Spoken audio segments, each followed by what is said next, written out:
TNI Angkatan Darat atau TNI AD memberikan penjelasan terkait video viral oknum prajurit TNI yang memaksa seorang pria menempelkan telinganya ke knalpot sepeda motor.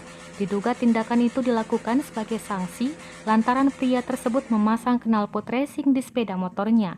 Video tersebut ramai dibagikan di aplikasi berbagi video TikTok dan Twitter. Salah satunya dibagikan akun Twitter @txt_berseragam pada Selasa 17 Agustus 2021. Kadis Penat Brigjen TNI Tatang Subarna menegaskan pihaknya telah menetapkan oknum prajurit tersebut sebagai tersangka dan ditahan. Oknum prajurit TNI yang viral tersebut disampaikannya adalah Serka S yang merupakan Babinsa Koramil 160807, Monta Kodim 1608 Bima, Nusa Tenggara Barat.